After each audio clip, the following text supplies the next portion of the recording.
Well, hi everybody, this is Steve, D9 Games, coming to you here on Thursday. I know I said I was going to do a sea battle or a boat battle with the lizard folk. Um, every other week I'm doing a Timber Sprout 5 story time. This is the in-between week where I kind of go over how I might run a battle. Um, in the story, the Timber Sprout 5 went into Wormwood. They helped the Woodian people defeat a giant worm, and then they were able to muster up some help and a guide and a boat to get to Ganal Island. They did run into lizard folk. They had a battle on the beach, and the lizard folk retreated, which led to this scene here. Timber Sprout 5 took the bigger boat one of the bigger boats of the three, and then of course it's not the fastest boat. It was just bigger, and then the lizard folk regrouped, got on the quicker boat, and then chased them out to sea. So here we are, Timber Sprout 5 cruising to Ganal Island. There's about 12 of them, I think, something like that. And then the lizard folk packed the boat with their warriors. There's some swimmers, there's some wizards, a leader, and then a couple of larger Fomorian type lizard folk, which is interesting. And then some fighters there. But they pulled up alongside, they threw the grappling hook and ropes over, and then the way I would run this is a couple of things. I would say that the Timber Sprout people might try to cut the ropes, continue to shoot ranged attacks over to the lizard folk, targeting the leader, or if possible, the wizards. But you can see the wizards are behind the cabin over here, and the spell they're running is Rough Seas. So they're keeping the seas rough, which will give all non-lizard folk people a degree of difficulty when moving. So if they want to act without moving, that's okay. But if they need to move, they're going to have a degree of difficulty. So the seas are rough because of the spell of the lizard folk. The ships are rocking and rolling, and the plan for our lizard folk is to send all the swimmers off the back of their boat, underneath the boats, and then to pop up to attack the Timber Sprout 5. So these will be all the swimmers. They're going to pop off, and in 2 rounds, they're going to find their way climbing up on the back side of the Timber Sprout 5 boat. Of course, some of the combatants are going to stay to protect the wizards. So that's what these bigger guys do. And then the boss, as soon as the boss gets hit, the tactic is to go into the cabin. So on the other side, here they come, 2 rounds later. We give the Timber Sprout 5 2 rounds to decide what they want to do. They decided to try to cut the ropes and continue ranged attacks. And then, of course, there's some Wormwoodian people here as well. So here comes all the lizard folk. They're climbing up, attacking. And the way I ran this, all the lizard people were level 4 outside of the wizards and the large creatures. I made them level 5. So all the level 4s are going to deal out an average of 8 damage or a max of 8 damage, depending on how well they land the hit. The 5s are dealing 10 damage, depending on how they land the hit, and they're just staying back to protect the boss and the wizards. Our Timber Sprout 5 are, I think they're somewhere around level 5 or 6. I just drew it up as a 5 here, just to keep it simple. And the feature that all the lizard folk have, every one of them, is what I call sea legs. So as the wizards are rocking and rolling the boats with the rough waters, all the lizard folk have sea legs, so they can move freely. They take no difficulty to movement, which is going to give them a huge advantage over all the non-lizard, which are all the Timber Sprout and the Wormwoodians that are going to be at a degree of difficulty. So here's what my battle pad looks like on this one. I usually write my player character names along the top, because as I'm going around the horn, I always want to address them by their character's name to get into the immersion of the game. Isobel, Blake, Sam, Bastion, and Edward, the Timber Sprout 5.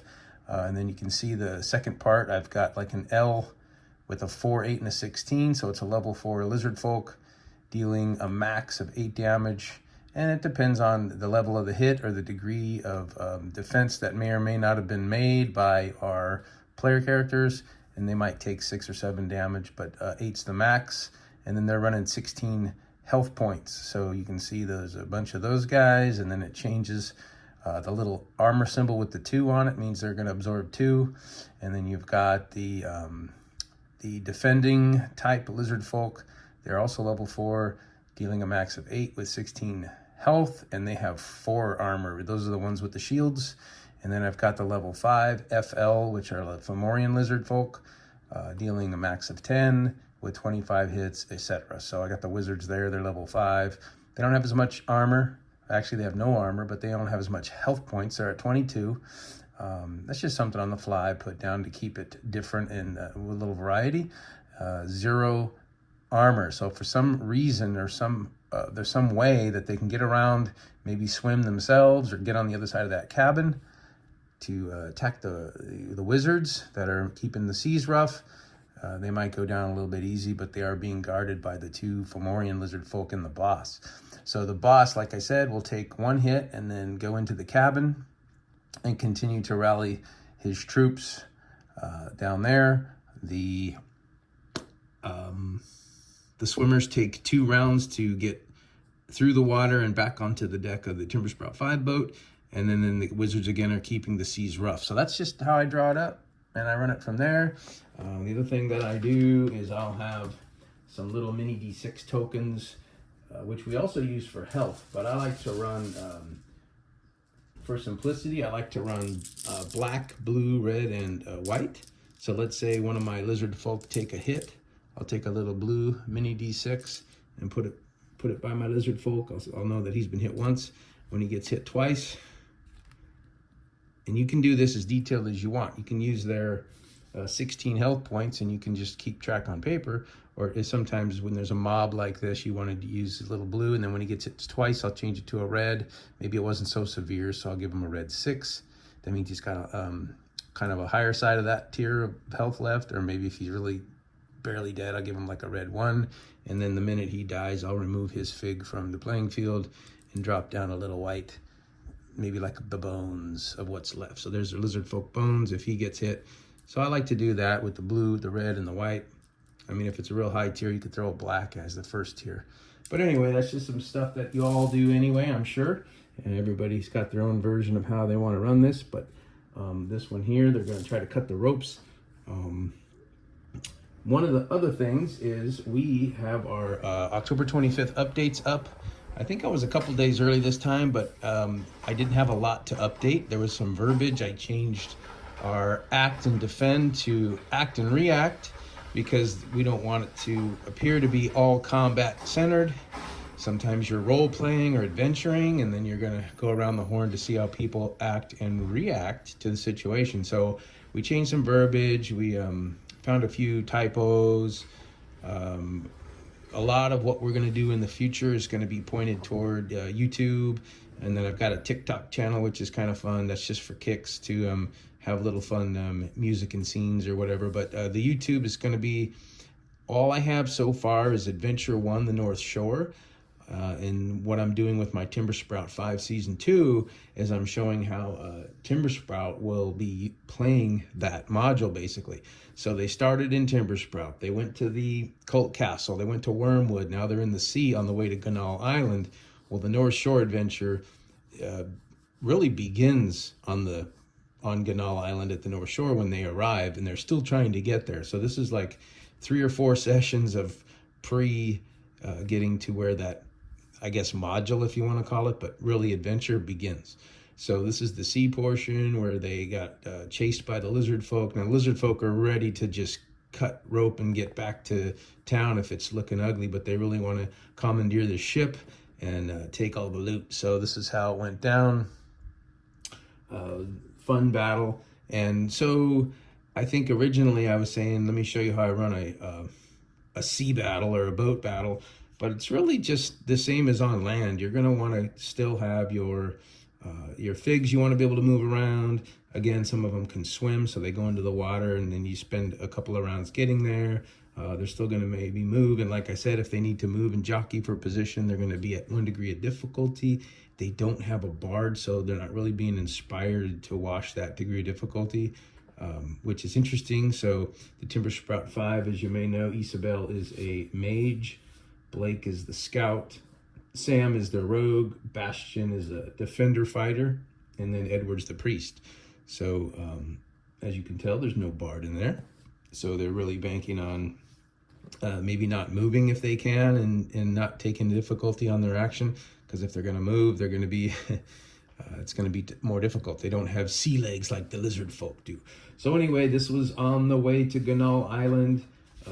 Next video I'm going to do is going to be the North Shore at Ganal Island, and I'll just tell you how Timber Sprout handled it, which is kind of what I'm doing now, but I wanted you to see that I would recommend running a sea battle a little more static than you might think. Now, this isn't cannonballs blowing each other's ships out, and that's fun too, but I found that this was the best way to kind of keep it simple. If you're using tactical battle and figs, you can make the crossing the ropes some type of difficult terrain. If they're going to kind of climb across or walk across or whatever they do, maybe you have them kind of pull the ropes and get the ships real close together. And the minute that the Timber Sprout 5 decide to jump over to the Lizard Folk ship, I think that's when they're going to cut rope, maybe take a prisoner, and then bail out. But the minute they can attack or kill just one of the two mages, because they're putting their efforts together to make the seas rough, that would take the seas back to calm, and then they would not have the degree of difficulty for the rough seas. But that's what I did. I gave them sea legs. It was fun. The updates are up. We're probably not going to do any more updates unless throughout the years there's little things to tweak. But Jim's pretty excited about doing the second setting, which takes us away from 300 BC into the future, a couple hundred AD, where we continue the same Twilight of Fae themes, but with some of what happens next, maybe some vampirism, and we don't want to spoil anything, but that's kind of where we're headed in the future. We're hoping to get a book out in 2026. So we were talking about even a book that you can download and take it and have it printed. I'm not sure how that works, but it sounds cool. It sounds a little more cost effective than shipping books all over the world. But yeah, this was it. It's how I kind of run a ship battle, where it's almost just as static as it would be on land, except for you add some different features, sea legs, the ropes, the tactics, and the features and plans. So yeah, that's it for today. Sea battle. We'll see you next time with the Timber Sprout 5 at Ganal Island. Until next time, everybody. Peace.